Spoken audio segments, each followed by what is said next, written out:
Hello, welcome to episode 252 of the Epic Film Challenge to 1,000 More Movies You Must See Before You Die from 1955, Bad Day at Black Rock.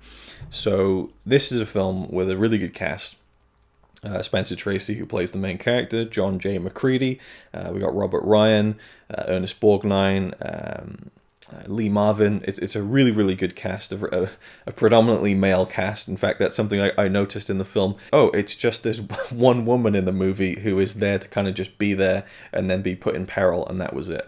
It's a very male-dominated movie, and it's a very intriguing story. And I was kind of a little bit put off by this film. I knew it was in the book, saw the Blu-ray in HMV, which you can see behind me just here, and just the cover art it didn't jump out at me. It looked like a very cheap kind of movie. And I guess it's just that it's a poster from the 50s, and so it doesn't look as enticing to me.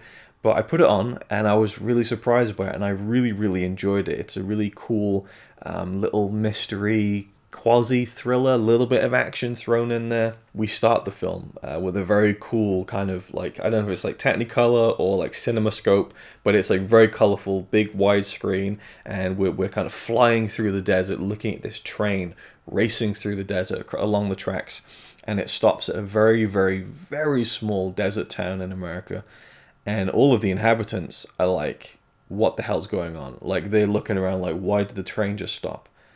The guy gets out of the train station. He's like, "What's going on?" You know, and a man walks off the train, and it's the character of McCready, played by Spencer Tracy, and he's a one-armed man, which just adds to the intrigue. You know, where it's just like, who is this guy? You know, not only is he stopped in this place, which no one has really stopped in before for many, many years, but why is this man? Why is Spencer Tracy stopping in this town? I'm not sure if the actual town is called Black Rock or there's a place called Black Rock that is kind of pivotal to the mystery of the story, which is why this man has arrived, McCready.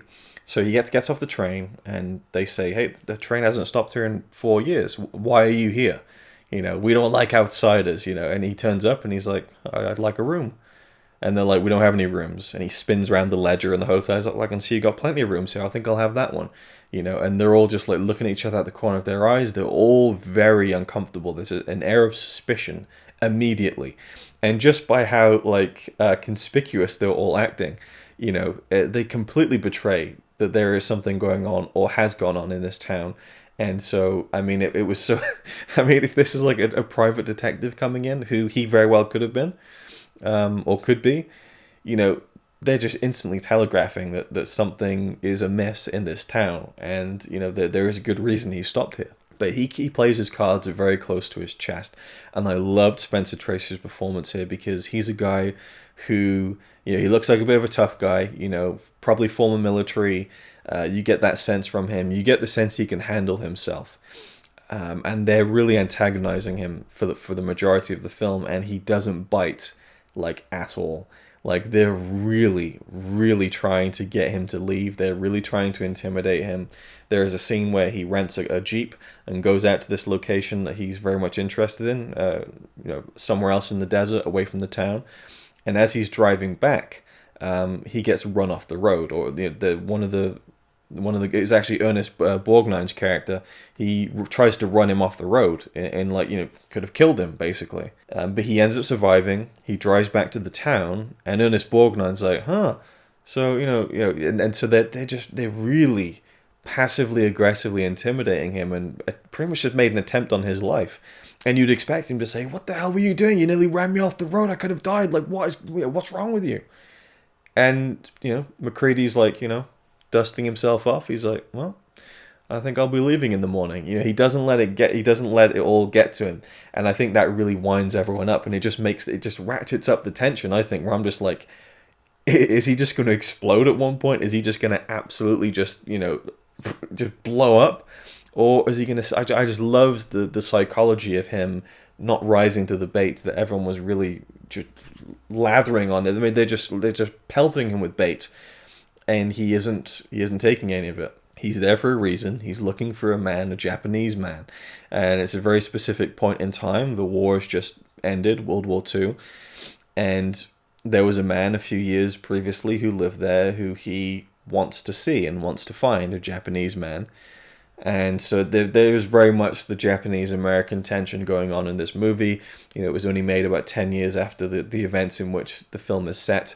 So that kind of tension maybe is still... I'm not even sure actually what kind of the Japanese-American relations were like in 1955. But regardless, I liked how at least the character of MacReady was not like an anti-Japanese, kind of character. So it didn't feel like the film had an agenda in that sense. It didn't feel like it was an anti-Japanese film that may have been made in like 10 years previously, maybe more of a propaganda piece. But, the other characters in the film, very much anti-Japanese. And so you get to, that's kind of a snapshot of a kind of portrait of the way people felt back then, or some people felt. Obviously MacReady doesn't, but I like that there was that balance where you had an American who didn't have any bias against the Japanese and was there to find a friend of his who was Japanese, and then you have the kind of small town Americans who very much anti and against it and everything. And I like how some of the backstories of the characters were played out. We have the sheriff who is walked over by the town, and maybe something happened in the town that he should have stepped in to invoke the law on, but he didn't because he's a bit of a pushover. There's also the doctor. I believe he's like the veterinarian, the doctor, and also the undertaker of the town. He wears a lot of hats, and his character is one of the ones who isn't. I like that. Again, I like that where you come into a town where everyone is suspicious, everyone is kind of antagonistic towards MacReady, this outsider, but there are a couple of people who aren't. There are a couple of people who might have some salvation left in them, some redemption in them. They might have been complicit in something that happened in the town many years ago, but they're not happy with it and they want to make a change. And maybe MacReady coming into town is going to kind of spark that change. So I really, really just enjoyed the story and the characters and the interplay between them. It felt a bit like a play at times. I'm not sure if it was based on a play or anything, but certainly there are long kind of scenes which felt, kind of stage-like at times, which isn't a bad thing at all. Just something I noted, and I was wondering because there's the kind of car chase sequence out in the desert where MacReady's getting run off the road, which was a really kind of thrilling scene because you see this tiny little Jeep on like the edge of like a big drop and it's getting banged into and stuff. The kind of element of danger kind of gets a little bit removed when you cut from the real life location footage of the stuntman driving the Jeep to Spencer Tracy like this on like a rear projection, front projection screen, whichever method they use. It's very clearly fake screen, but that's kind of part of the charm of movies from like the 40s and 50s. I do enjoy kind of the projection stuff. It throws you out of it a little bit when you see that and say, oh, he's not really driving there on the road at all. It's just But I think you need that kind of shot of the actual actor driving the car with one arm and stuff, and that was just a really interesting quirk. Just the visual of a small town, a train stops, the inhabitants are like, "What's going on?" and a one-armed man steps off the train. It's just a great visual setup. I think you tell by the looks on the people's faces when the train stops and a man gets off that they haven't had anyone there for a while, and it's strange to have anyone stop at this town. So I like that. I liked the setup of it. The actual reveal of the mystery is maybe a little bit, okay, I'll tell you the story, and it was this, and it was this, and it was this. And the reveal of it is pretty much exactly what you're guessing all along. There's nothing too shocking about it, but I didn't mind that. It was a cool little mystery, not too complex in that sense, and it had a really fun finale. I think there's a really fun kind of final confrontation between MacReady and one of the men, which was really effective, and I like the ending as well. It's like an hour and 20 minutes. I think it breezes by. I thought it was a really great little movie. Is it a film you should see before you die? I'm going to say yes, but it's going to be a real soft yes. I don't think it's essential. I really don't. And there have been quite a few films that I've seen so far in this whole project where I felt that way, but I do feel like there's enough of an interesting interplay between all the characters, and there is three-dimensionality in a story that could have very easily been very flat. And hero comes into town, tries to sort out kind of like a bad thing that happened in the past. Everyone's rallying against him, and he overcomes it all. And the end, it's a bit more layered than that. There's a bit more kind of meat to it, and the characters aren't two-dimensional, I don't think. I mean, there's quite a few characters who get kind of fleshed out, which I really enjoyed. You get to understand why they are the way they are. And then there's some that aren't. Ernest Borgnine's character is a very brash, character. I think I even noted down on my phone there was a line in the film I really enjoyed. The writing's really good, and the delivery, of course, really helps with that. This is a John Sturges film, and I know the name, but I couldn't tell you kind of what else he'd done. If I've seen any of the other of his films, definitely a blind spot for me, but it is a name that I'm familiar with. Let me just check on my phone, because there was a really funny line that I just thought was brilliant. Actually, do you know what? I think I'm remembering it now without even needing to look on my notes. But right, so one of the lines is the doctor. The doctor kind of shows a little bit of kind of, you know, this guy doesn't want to be in the position that he's in. He doesn't like what this town has become. But at the same time, he's kind of too old to really care. And so MacReady comes in to speak to him because, and this is a part of the film I loved, when MacReady decides, okay, this is now dangerous for me to be here. I need to leave. And they're like, well, there's no train till tomorrow. He's like, I'll rent a car. Well, we're not going to let you rent a car. He's stuck in this town, and he knows these people are now out to get him because he's finding out things they don't want him to find out.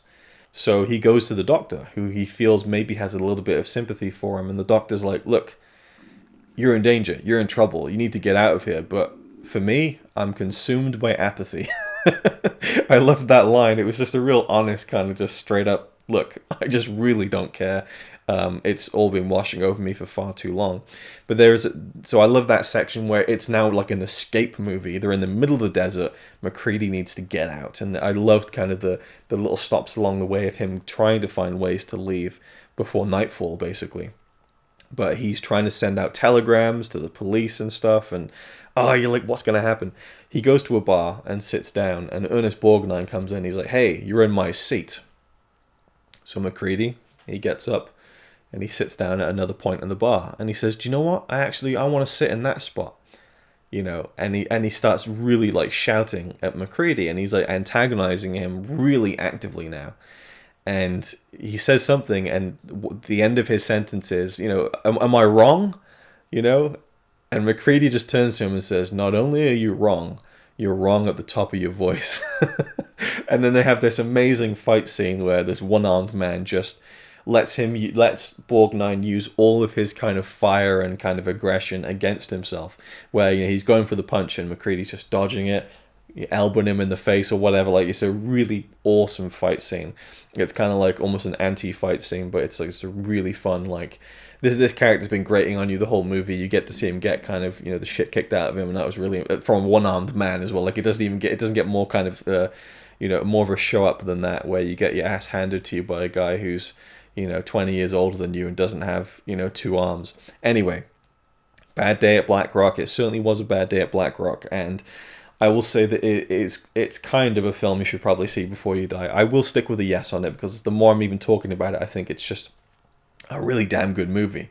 And especially thinking about films that are in the book that I've reviewed and I didn't think were worthy of it, this is worth like 3 times some of those movies that I've, you know, definitely said no to. So yeah, I'm going to say yes, and I think that's it for now. So thank you for watching. Hope you enjoyed. If you've seen the film, let me know your thoughts down below.